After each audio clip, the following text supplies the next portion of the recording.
नमस्कार दोस्तों, स्वागत है फिर से एक नई वीडियो में। दोस्तों, अगर आप हमसे जुड़े हैं, चैनल को सब्सक्राइब किए हैं, तो बिल्कुल आपको पता होगा कि हम अंकित भाटी सर की जो एसएससी जीडी के लिए 2025 की बुक आई हैं, उस बुक को हम सॉल्व करा रहे हैं।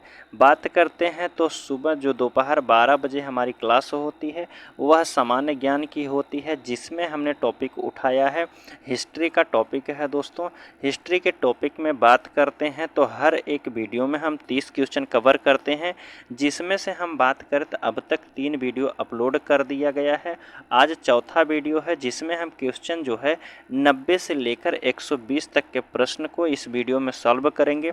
अगर बात करते हैं, आप पिछला जो 3 वीडियो अपलोड किया गया है, अगर आप उसको नहीं देखे हैं तो आपको डिस्क्रिप्शन में लिंक मिल जाएगा, या फिर चैनल के प्लेलिस्ट में जाइएगा, वहाँ प्लेलिस्ट बनाया गया है, आप एक वीडियो को क्रमागत से देख सकते हैं। ठीक है, अगर बात करते हैं वहीं ये सामान्य ज्ञान के साथ साथ आप मैथ हो, रीजनिंग हो, जीएस हो या फिर हिंदी हो, सभी का वीडियो देखना चाहते हैं, प्लेलिस्ट के माध्यम से आप एक एक वीडियो को क्रमागत से देख सकते हैं। ठीक है, तो चलिए हम प्रश्न शुरू करते हैं और बात कर लेते हैं। दोस्तों, आप इस बुक का पीडीएफ डाउनलोड करना चाहते हैं तो आपको डिस्क्रिप्शन में टेलीग्राम चैनल का लिंक मिल जाएगा, आप वहां से जाके पीडीएफ को भी डाउनलोड कर सकते हैं। ठीक है, तो चलिए हम प्रश्न शुरू करते हैं। प्रश्न संख्या 90 से लेकर 120 तक के प्रश्न शामिल रहेंगे इस वीडियो में। ठीक है, तो दोस्तों, कल के वीडियो में हमने 90 तक के प्रश्नों को सॉल्व किया था। आज 91 नंबर से प्रश्न को शुरू करते हैं। देखिए, 91 नंबर का प्रश्न कह रहा है कि हर्षवर्धन द्वारा कितने संस्कृत नाटक लिखे गए थे। हर्षवर्धन जो है कितने नाटक लिखा है संस्कृत में? 4 है, 5 है, 3 है या फिर 2 है? तो आप कहेंगे हर्षवर्धन द्वारा संस्कृत में जो नाटक लिखे गए हैं उनकी संख्या 3 है। 3 कौन कौन से बताए गए हैं देखते हैं, व्याख्या में बताया गया है। तो आप कहेंगे पहला तो है प्रियदर्शिका है। कौन सा है? तो आप कहेंगे पहला प्रियदर्शिका है, दूसरा रत्नावली है, तीसरा जो बताया गया है नागानंद बताया गया है। तीनों जो अगर पूछा जाए इसके रचनाकार कौन है तो आप कहेंगे हर्षवर्धन है।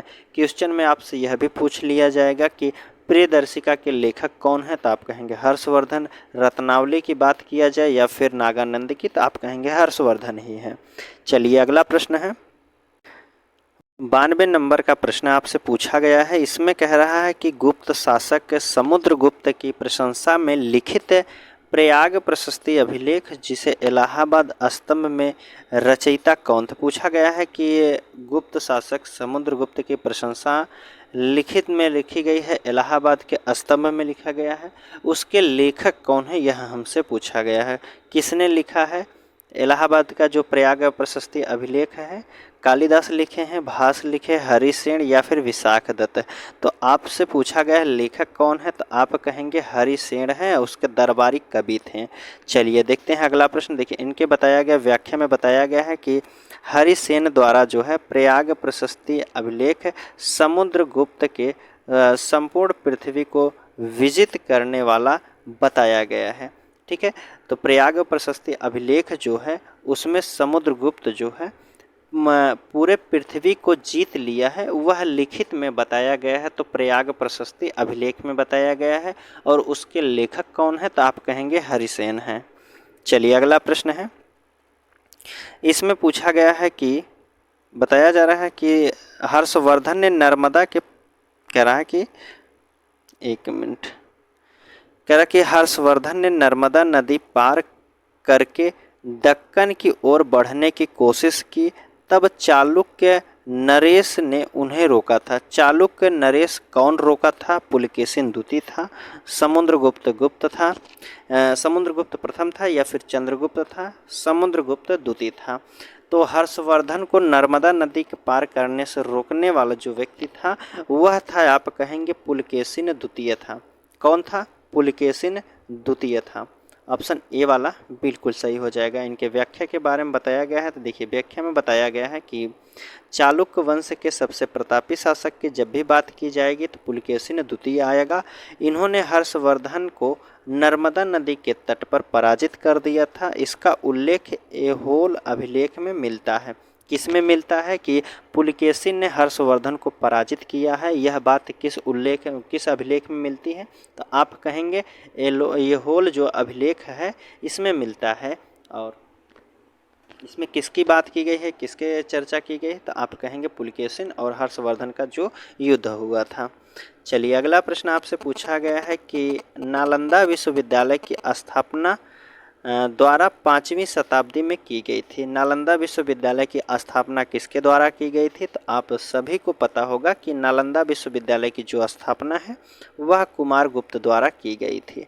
ठीक है, इनके बारे में व्याख्या के बारे में बताया गया है। व्याख्या में दिया गया है कि कुमारगुप्त ने नालंदा विश्वविद्यालय की स्थापना की थी। इस विश्वविद्यालय को ऑक्सफोर्ड ऑफ महायान के नाम से भी जाना जाता है। पूछ लिया जाएगा कि ऑक्सफोर्ड ऑफ महायान के नाम से किसे जाना जाता है? तो आप कहेंगे नालंदा विश्वविद्यालय को। पूछा जाएगा नालंदा विश्वविद्यालय के किसकी स्थापना किया था, कौन स्थापना किया था? तो आप कहेंगे कुमारगुप्त ने किया था। चलिए अगला प्रश्न आपसे पूछा जा रहा है कि निम्नलिखित में से किस गुप्त शासक को उसकी सैन्य उपलब्धियों के कारण भारत का नेपोलियन कहा जाता है? भारत का नेपोलियन किसे कहा जाता है? श्रीगुप्त को कहा जाता है, चंद्रगुप्त द्वितीय को कहा जाता है, समुद्रगुप्त को कहा जाता है या फिर चंद्रगुप्त प्रथम को कहा जाता है? तो आप कहेंगे भारत का नेपोलियन जो कहा जाता है यह समुद्रगुप्त को कहा जाता है। ऑप्शन सी वाला आपका बिल्कुल सही हो जाएगा। इसमें बताया गया है प्रसिद्ध इतिहासकार थे विसेंट एथमिस। कौन से? विसेंट एथमिस थे। इन्होंने चंद्रगुप्त को उसकी सैन्य उपलब्धियों के कारण भारत का नेपोलियन कहा है। ठीक है, अगला प्रश्न है आपके सामने। इसमें पूछा गया है हर्षवर्धन और पुलकेशिन द्वितीय का युद्ध किस नदी के तट पर लड़ा गया था? जो हर्षवर्धन है और पुलकेशिन द्वितीय है यह किस नदी के तट पर लड़ा गया था? अभी हमने ऊपर पढ़ के आया था कि आप कहेंगे नर्मदा नदी के तट पर लड़ा गया था। तो ऑप्शन ए वाला ही बिल्कुल सही हो जाएगा। अगला प्रश्न है, देखते हैं। 97 नंबर का प्रश्न है कि निम्नलिखित में से कौन हर्षवर्धन के दरबारी कवि हर्षचरित के लेखक हैं? हर्षवर्धन के दरबारी कवि कौन थे? और उनकी एक प्रसिद्ध पुस्तक थी जिसे कहा जाता है हर्षचरित है। तो हर्षचरित के लेखक की जब भी बात की जाएगी तो बाणभट्ट द्वारा लिखा गया है और बाणभट्ट जो है यह हर्षवर्धन के दरबारी कवि थे। ठीक है, इनके बारे में बताया गया है कि बाणभट्ट की और प्रमुख रचना कौन कौन सी थी? हर्षचरित है, कादम्बरी है, और कह रहा है कि राजशेखर को महिपाल एवं महेंद्रपाल प्रथम दोनों ने संरक्षण प्रदान किया था। राजशेखर को महिपाल एवं महेंद्रपाल प्रथम दोनों व्यक्तियों जो हैं इनको संरक्षण प्रदान किए थे। राजशेखर की प्रमुख रचना कौन है? तो आप कहेंगे काव्य मीमांसा के लेखक कौन है? तो राजशेखर हैं। ठीक है, कालिदास की बात करते हैं तो कालिदास जो है चंद्रगुप्त द्वितीय के दरबार में रहते थे। ठीक है, और आर्यभट्ट की प्रमुख रचना की बात करते हैं तो इसमें बताया गया है कि आर्यभट्टियम एवं सूर्य सिद्धांत के लेखक कौन है? आर्यभट्ट हैं। अगला प्रश्न आपसे पूछा गया है समुद्रगुप्त ने दक्षिणापथ के कितने शासकों को पराजित किया था? समुद्रगुप्त जो है वह दक्षिण के कितने राजाओं को पराजित किया था, हराया था युद्ध में? तो आप कहेंगे कुल संख्या थी उनकी 12 राजाओं को जो है पराजित किया था। ऑप्शन आपके ए वाले में दिया है तो ए वाला बिल्कुल सही हो जाएगा। इसमें बताया गया है कि समुद्रगुप्त ने दक्षिणापथ की विजय के लिए 3 नीति अपनाई थी। कौन कौन सी नीति थी? कह रहा है कि समुद्रगुप्त चंद्रगुप्त प्रथम का उत्तराधिकारी था। चंद्रगुप्त कह रहा है कि समुद्रगुप्त का दरबारी कवि हरिसेन थे और समुद्रगुप्त को उसके सिक्कों पर बीड़ा बजाते हुए दिखाया गया है। समुद्रगुप्त ने एक सिक्का चलवाया था जिस पे उसे एक तरफ जो है उसे बीड़ा बजाते हुए दिखाया गया है समुद्रगुप्त को। चलिए अगला प्रश्न है, कह रहा है कि इलाहाबाद में अशोक स्तंभ पर किसकी प्रस्थित कह रहा है कि इलाहाबाद में अशोक स्तंभ जो है उस पर किसकी प्रशस्ति की खुदाई की गई है? किसकी प्रशस्ति की खुदाई की गई है? किसके बारे में लिखा गया है जो इलाहाबाद में प्रयाग प्रशस्ति अभिलेख लिखा गया है? तो आप कहेंगे समुद्रगुप्त के बारे में लिखा गया है। और इसके लेखक की बात की जाएगी तो हरिसेन थे और इसके दरबारी कवि भी थे। आगे बात किया गया है, यहाँ बताया गया है कि उसके दरबारी कवि हरिसेन द्वारा लिखा गया है प्रयाग प्रशस्ति अभिलेख। पूछा जा रहा है कि खाली स्थान ने हर्षवर्धन के दरबार में बहुत समय बिताया और उन्होंने जो कुछ देखा उसका विस्तृत विवरण दिया है। कौन व्यक्ति थे जो हर्षवर्धन के दरबार में अधिक समय बिताए थे? तो आप कहेंगे ह्वेनसांग जो था, यह हर्षवर्धन के समय में चीनी यात्री था। यह आया था, उनके दरबार में रहा, अधिक समय बिताया और बहुत सब कुछ देखा और उनका विस्तृत विवरण दिया भी है। आगे बताया गया है कि ह्वेनसांग जो है चीनी यात्री था और इनकी एक प्रसिद्ध है पुस्तक है। यह लेखक की बात करते हैं, ह्वेनसांग जो है सी यू की पुस्तक लिखा है। सी यू की पुस्तक के लेखक की जब भी बात की जाएगी तो ह्वेनसांग है। और एक और चीनी यात्री था तो आप कहेंगे फाहियान था, उसकी कौन सी पुस्तक है? तो आप कहेंगे फो क्यू की उसकी पुस्तक थी। चलिए अगला प्रश्न है, इसमें बताया गया है कि कालिदास रचित नाटक अभिज्ञान शकुंतला और किस राजा की प्रेम कथा है? जो कालिदास द्वारा एक रचित नाटक है अभिज्ञान शकुंतलम, उसमें एक शकुंतला और किस राजा की प्रेम कथा है? तो आप कहेंगे शकुंतला के साथ साथ दुष्यंत राजा का जो है उस पुस्तक में वर्णन मिलता है। ठीक है, तो आप कहेंगे ऑप्शन सी वाला यहाँ बिल्कुल सही हो जाएगा। आगे बताया गया है, देखिए कह रहा है कि खाली स्थान दिया है कि साम्राज्य के शासनकाल को भारतीय सभ्यता का स्वर्ण युग कहा जाता है। किस सभ्यता को जो है स्वर्ण युग कहा जाता है? तो आप कहेंगे गुप्त साम्राज्य को जो है सभ्यता का स्वर्ण युग भी कहा जाता है। ऑप्शन जो हो जाएगा सी वाला बिल्कुल सही हो जाएगा। आगे बताया गया है, निम्नलिखित में से कौन सा शब्द भारत में मंदिर स्थापत्य कला से संबंधित नहीं है? इस बात को, इस वर्ड पे विशेष ध्यान दीजिएगा।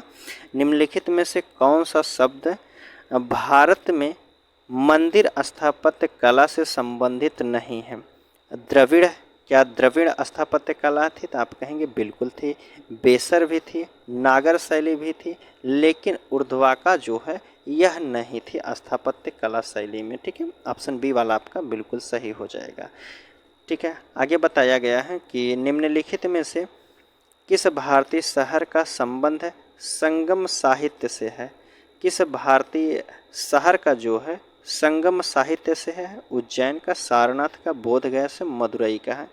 तो भारतीय शहर का संबंध की बात की जाएगी तो यह मदुरई हो जाएगा। ठीक है, इसके बारे में बताया गया है संगम साहित्य जो है प्राचीन संगम के जिन संगम, कह रहा है कि संगम साहित्य प्राचीन संगम काल में जिन संगम ग्रंथों की रचनाएं हुई उनको संगम साहित्य कहा जाता है। पांड्य राजाओं के संरक्षण में कुल 3 संगम आयोजित किए गए थे। पहला जो था, प्रथम संगम की बात की जाएगी तो अगस्त ऋषि की अध्यक्षता में हुआ था। कहाँ हुआ था? मदुरई में हुआ था। दूसरा जो आयोजित हुआ था यह अगस्त ऋषि की अध्यक्षता में यह हुआ था कहाँ? कपाटपुरम में हुआ था। तीसरा जो हुआ था नक्कीरर की अध्यक्षता में हुआ था, यह भी मदुरई में हुआ था। आगे बात करते हैं, अगला प्रश्न आपसे पूछा गया है कि संगम काल के दौरान तमिल क्षेत्र में भूमिहीन मजदूरों, जिनसे दास भी शामिल थे, जो भूमिहीन मजदूर थे जिसमें दास भी शामिल होते थे, उनको जो है के रूप में जाना जाता है। जो मजदूर होते थे और दास भी होते हैं उन्हें किस रूप में जाना जाता है? ऑप्शन में बताया गया, ऑप्शन देखते हैं। तो आप कहेंगे उन्हें क्या बताया जाता है? वेल्लार और उझावार कहते हैं, या फिर कैडेसियार और उझावार कहते हैं, या वेल्लार और अधिमई कहते हैं, या फिर कैडेसियार और अधिमई कहते हैं। तो आप कहते हैं कि उस समय के जो दास हुआ करते थे उन्हें कहा जाता है कैडेसियार और आदिमई कहते हैं। ऑप्शन डी वाला बिल्कुल सही हो जाएगा। देखिए 106 नंबर का प्रश्न है कि ये चोल अभिलेखों के अनुसार विद्यालयों के रख रखाव के लिए भूमि को क्या कहा जाता है। जो विद्यालय के लिए रख रखाव की भूमि हुआ करती थी उन्हें क्या कहा जाता है, तो आप कहेंगे उन्हें जो कहा जाता था साला भोग कहा जाता है। क्या कहा जाता था? साला भोग, जो विद्यालय के लिए भूमि होती थी चोल साम्राज्य में। आगे बात करते हैं। देखिए इसमें बताया गया है कि वेल्लन कह रहा है कि वेल्लन वगाई जो होता है, वेल्लन वगाई गैर ब्राह्मण किसान स्वामी की भूमि होती थी। ब्रह्मादेय जो होते थे, ब्राह्मणों को दी गई भूमि होती थी, उसे कहा जाता है ब्रह्मादेय, अर्थात ब्रह्मा को दी गई भूमि। साला भोग कहा जाता है शैक्षणिक परियोजना के लिए दी गई भूमि, अर्थात विद्यालयों के लिए दी गई भूमि को साला भोग कहते हैं। देवदान की बात करते हैं तो मंदिरों के लिए जो भूमि दी जाती थी दान में, उसे कहा जाता है देवदान। अगला प्रश्न है 107 नंबर का, आपसे पूछा गया है कि चोल काल के दौरान मूवेंद्र वेलन और अरैयार की उपाधियां थी, किसको यह उपाधि दी गई थी? तो उस समय में चोल समय में बताया गया था कि जो धनी भूस्वामी होते थे उनको यह उपाधि दी गई थी। क्या दिया गया था? मूवेंद्र वेलन और अरैयार की उपाधि दी गई थी। तो आप कहेंगे बी वाला ऑप्शन बिल्कुल सही हो जाएगा। अगला प्रश्न पूछा गया है कि रवि कीर्ति ने निम्नलिखित में से किस चालुक्य शासक की प्रशस्ति की रचना की थी? रवि कीर्ति किस शासक के बारे में लिखे हैं? तो आप कहेंगे रवि कीर्ति जो लिखे हैं यह पुलकेशिन द्वितीय के बारे में इन्होंने एक पुस्तक लिखी है। ठीक है, सॉरी अभिलेख लिखे हैं रवि कीर्ति। कहता है कि रवि कीर्ति का संबंध ऐहोल अभिलेख से भी है। चालुक्य वंश के राजा पुलकेशिन द्वितीय के दरबारी कवि थे। ठीक है, आगे बताया गया है कोणार्क का सूर्य मंदिर जो है वह कहाँ स्थित है? कोणार्क का जो सूर्य मंदिर है वह कहाँ स्थित है? केदारनाथ में है, तिरुपति में, मदुरई में या फिर उड़ीसा में? तो आप कहेंगे जो कोणार्क का सूर्य मंदिर है यह उड़ीसा राज्य में स्थित है। ऑप्शन डी वाला बिल्कुल सही हो जाएगा। उड़ीसा जो कोणार्क के मंदिर की बात करते हैं तो उसके बारे में बताया गया है कि कोणार्क का सूर्य मंदिर नागर शैली से निर्मित है। पूछ लिया जाएगा कि कोणार्क का जो मंदिर है वह किस शैली में है, तो आप कहेंगे नागर शैली में निर्मित किया गया है। और इसका निर्माण की बात करेंगे गंग वंश के प्रसिद्ध शासक जिनका नाम है नरसिंह देव ने करवाया था। कोणार्क का जो सूर्य मंदिर है वो पूछा जाएगा कि उसके संस्थापक कौन है, तो आप कहेंगे नरसिंह देव थे। बताया गया है कि कोणार्क का सूर्य मंदिर लाल बलुआ पत्थर एवं ग्रेनाइट से निर्मित किया गया है। कोणार्क का जो सूर्य मंदिर है वह किसके बनाया गया है, तो आप कहेंगे लाल बलुआ पत्थर और ग्रेनाइट से निर्माण किया गया है उसका। और कब किया गया है, तो आप कहेंगे जो है उसको किया गया था गंग वंश के शासनकाल में किया गया था। और बात करते हैं तो 1984 ईस्वी में कोणार्क का जो सूर्य मंदिर है इसे यूनेस्को के विश्व विरासत स्थल सूची में शामिल किया गया है। कब किया गया है? 1984 में किया गया है।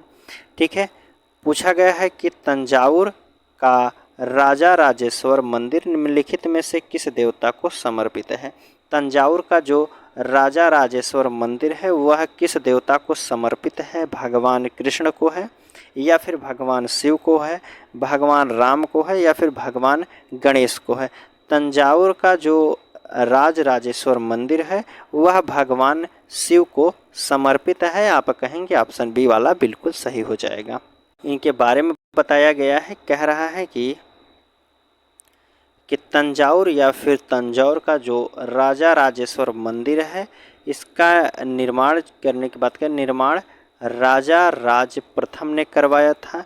यह मंदिर द्रविड़ शिल्पकला में उत्कृष्ट है। किस शिल्पकला में निर्मित किया गया है, तो आप कहेंगे द्रविड़ शिल्पकला में निर्मित किया गया है।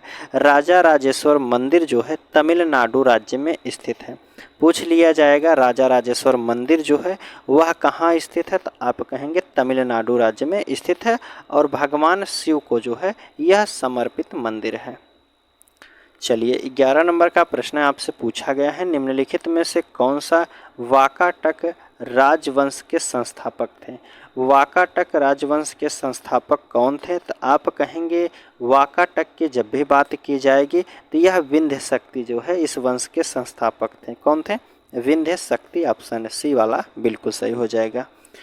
देखिए इसके बारे में बताया गया है कि वाकाटक राजवंश के संस्थापक जो थे विंध्य शक्ति थे, और प्रवरसेन प्रथम और प्रवरसेन द्वितीय जो है वाकाटक राजवंश के प्रमुख शासकों की जब भी बात आएगी, जो वाकाटक में जो प्रमुख शासक थे प्रवरसेन प्रथम और प्रवरसेन द्वितीय ही थे।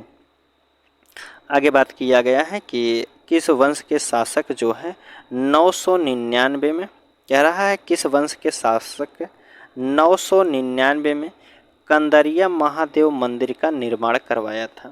किस वंश के शासक ने 999 में कंदरिया महादेव मंदिर का निर्माण करवाया था? आप कहेंगे चंदेर वंश के शासकों ने करवाया था। किस वंश के शासक? कहेंगे चंदेर वंश के शासक। चलिए आगे बताया गया है इसके बारे में, व्याख्या में बताया गया है कि इसकी स्थापना जो हुई थी, इसकी स्थापना हुई थी 9वीं शताब्दी में किया गया था। किसके द्वारा? आप कहेंगे नक्कुन द्वारा किया गया था। कब स्थापना हुई थी? 9वीं शताब्दी में हुआ था, नक्कुन द्वारा किया गया था। पूछ रहा है कि इसकी राजधानी कहाँ थी? तो आप कहेंगे खजुराहो थी। चंदेल वंश का अंतिम शक्तिशाली शासक कौन था? तो आप कहेंगे परमिर देव था, जिसे परमल भी कहा जाता है। चंदेल वंश के दौरान निर्मित प्रमुख मंदिर कौन कौन से थे? कंदरिया महादेव मंदिर, यह जो है विष्णु जिसे कहा जाता है, विष्णु चतुर्भुज मंदिर भी कहते हैं। कह रहा है कि कदमाई खाली स्थान राजवंश के तहत भू राजस्व का एक रूप था। कदमाई किसे कहा जाता है? तो आप कहेंगे यह चोल वंश के तहत भू राजस्व का एक रूप था। किसमें? चोल वंश के। आगे बताया गया है, कह रहा है कि अरब आक्रमणकारी मोहम्मद बिन कासिम के आक्रमण के समय सिंध का राजा कौन था? जब मोहम्मद बिन कासिम अरब से आकर आक्रमण किया था तब उस समय सिंध का राजा कौन था? तो आप कहेंगे उस समय जो सिंध के राजा थे दाहिर थे। कौन था? दाहिर था। ऑप्शन डी वाला बिल्कुल सही हो जाएगा। और मोहम्मद बिन कासिम जो है कब यह आक्रमण किया था? देखिए कब आया था, तो बताया गया है 711 से 712 ईस्वी में मोहम्मद बिन कासिम के नेतृत्व में प्रथम सफल मुस्लिम आक्रमण भारत पर हुआ था। इस आक्रमण के समय सिंध पर जो राजा शासन चल रहे थे वह कौन थे? दाहिर थे। अगला प्रश्न आपसे पूछा गया है कि अरबी मूल ग्रंथ जिसका नाम है किताब उल हिंद किसके द्वारा लिखा गया है? किताब उल हिंद की बात की जा रही है, किसके द्वारा लिखा गया है? जियाउद्दीन के द्वारा, सुल्तान महमूद के द्वारा, अलबरूनी के द्वारा, इब्न बतूता के द्वारा। तो पूछा गया है किताबुल हिंद के जो लेखक हैं, तो आप कहेंगे अलबरूनी द्वारा यह पुस्तक लिखी गई है। ऑप्शन सी वाला बिल्कुल सही हो जाएगा। अगला प्रश्न है, देखिए 16 नंबर के प्रश्न में आपसे पूछा जा रहा है कि इसमें कह रहा है कि तराइन का जो द्वितीय युद्ध है कब लड़ा गया था? तराइन का द्वितीय युद्ध होता है वह कब हुआ था? तो आप कहेंगे यह हुआ था 1192 ईस्वी में। वहीं प्रथम युद्ध की बात की जाएगी तो 1191 ईस्वी में प्रथम युद्ध होता है, जिसमें मोहम्मद गौरी और पृथ्वीराज चौहान के बीच में हुआ था। और दूसरा जो युद्ध हुआ था, देखिए इसमें बताया गया है कि व्याख्या में बताया गया कि प्रथम युद्ध जो हुआ था 1191 में हुआ था, मोहम्मद गौरी और पृथ्वीराज चौहान के मध्य में लड़ा गया था, जिसमें पृथ्वीराज चौहान जो है विजयी होते हैं। दूसरा बताया गया तराइन का युद्ध होता है 1192 ईस्वी में, इसमें मोहम्मद गौरी और पृथ्वीराज चौहान के मध्य में होता है, जिसमें मोहम्मद गौरी जीत जाता है। ठीक है, मोहम्मद गौरी विजयी रहता है। पूछा जाएगा कि प्रथम जो तराइन का युद्ध हुआ था वह किसके बीच में हुआ था? तो आप कहेंगे मोहम्मद गौरी और पृथ्वीराज चौहान के बीच में प्रथम युद्ध होता है तराइन का, जो 1191 ईस्वी में लड़ा जाता है, जिसमें मोहम्मद गौरी की पराजित होती है पहले युद्ध में। फिर दूसरा युद्ध जब तराइन का होता है 1192 ईस्वी में, उसमें पृथ्वीराज चौहान मोहम्मद गौरी के बीच में होते हैं। तो मोहम्मद गौरी जो है पृथ्वीराज को पराजित कर देता है, उसमें मोहम्मद गौरी जीत जाता है। ठीक है, चलिए अगला प्रश्न बताया गया है, दीवान ए अर्ज दिल्ली सल्तनत के अधीन का एक विभाग था। दीवान ए अर्ज जो है कैसा विभाग था? सैन्य सेवा का, शाही कारखाना था, राज दरबार समारोह था, या फिर वित्तीय सेवा थी? तो कहेंगे दीवान ए अर्ज जो था यह सैन्य सेवा का एक विभाग था दिल्ली सल्तनत में। चलिए अगला प्रश्न देखिए, इनके बारे में बताया गया है, दीवान ए अर्ज विभाग की स्थापना कौन करवाया था? तो आप कहेंगे बलबन ने करवाया था। इस विभाग के अध्यक्ष को कहा जाता था, क्या कहा जाता था? आरिज ए मुमालिक कहा जाता था। पूछा जाएगा दीवान ए अर्ज विभाग की स्थापना कौन करवाया था? आप कहेंगे बलबन करवाया था। और इसके अध्यक्ष को क्या कहा जाता है? तो आप कहेंगे आरिज ए मुमालिक कहते थे। ठीक है, आगे बात करते हैं। विभाग, कुछ प्रमुख विभाग दिए गए हैं, उनसे संबंधित पदाधिकारी कहा गया है। कह रहा है कि दीवान ए रसालत के अगर पदाधिकारी की बात की जाएगी तो उन्हें कहा जाता था रसालत ए मुमालिक कहा जाता है। दीवान ए इंसा की बात की जाएगी, इन्हें कहा जाता है इंसा ए मुमालिक। और दीवान ए विजारत की बात करते हैं, दीवान ए विजारत की, तो इन्हें कहा जाता है वजीर ए मुमालिक कहा जाता था। ठीक है, सभी में जो है वजीर जो है ए मुमालिक लगा रहता है, आगे दीवान वाला लगा देते हैं जो विभाग से संबंधित है। आगे बात करते हैं। अब इसमें आपसे पूछा जा रहा है, देखिए निम्नलिखित में से किस वर्षों के दौरान कुतुबुद्दीन ऐबक ने शासन किया था? कह रहा है कि कुतुबुद्दीन ऐबक जो है कब से कब शासन किया था? तो आप कहेंगे कुतुबुद्दीन ऐबक की जब भी बात की जाएगी तो वह शासन किया था 1206 ईस्वी से लेकर 1210 ईस्वी तक कुतुबुद्दीन ऐबक शासन किया था। कुतुबुद्दीन ऐबक जो है मोहम्मद गौरी का गुलाम था। ठीक है, आगे बात करते हैं, देखते हैं व्याख्या में बताया गया है क्या। देखिए इसमें बताया गया है, व्याख्या में कह रहा है कि कुतुबुद्दीन ऐबक का शासनकाल का जो समय था 1206 ईस्वी से 1210 ईस्वी तक किया था।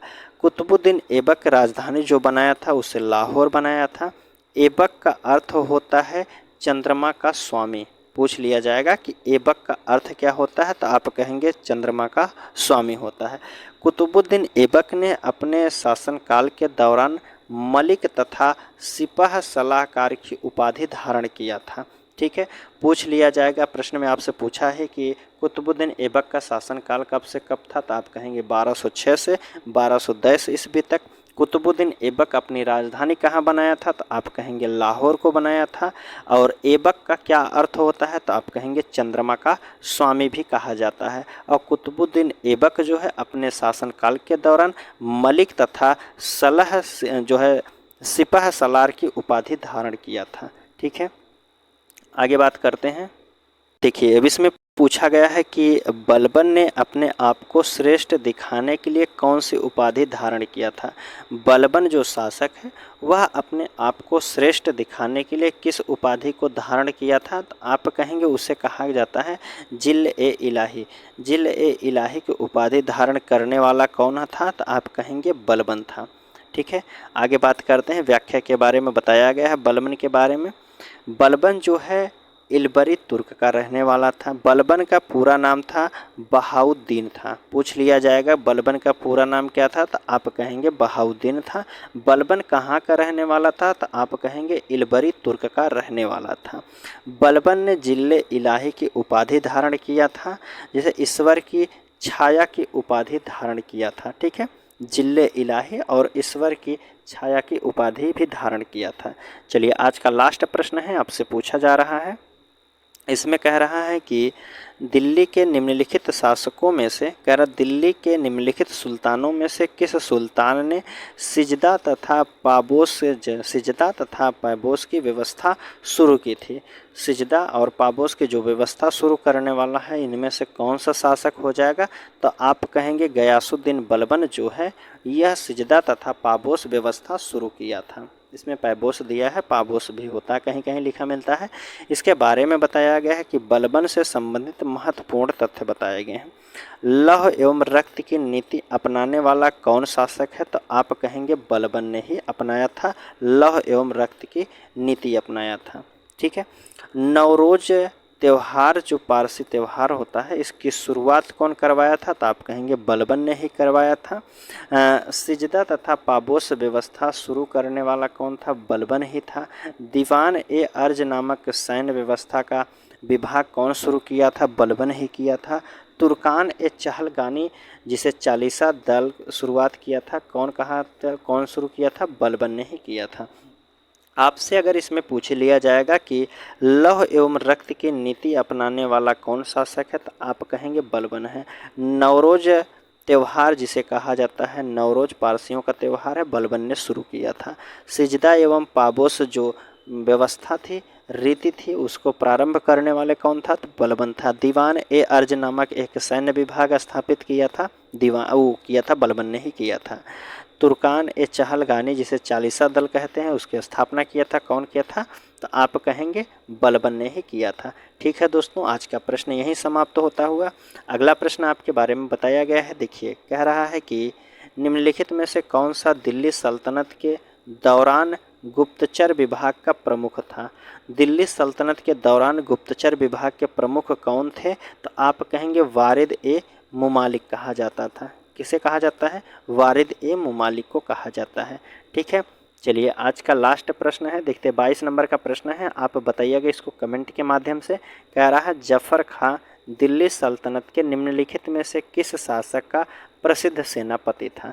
जफर खां जो है दिल्ली सल्तनत के किस शासक के प्रसिद्ध सेनापति थे? जफर खां। ऑप्शन में आपको इल्तुतमिश, बलबन, अलाउद्दीन खिलजी, मोहम्मद बिन तुगलक दिया गया है। ठीक है दोस्तों, उम्मीद करता हूँ क्वेश्चन आपको समझ में आए होंगे। जो क्वेश्चन आपको समझ में नहीं आए हैं और वीडियो आपको कैसी लगी है, आप कमेंट के माध्यम से ज़रूर हमें बताइएगा, ताकि हम वीडियो में सुधार कर सकें। ठीक है, चलिए मिलते हैं आपसे अगले वीडियो में, तब तक के लिए धन्यवाद दोस्तों।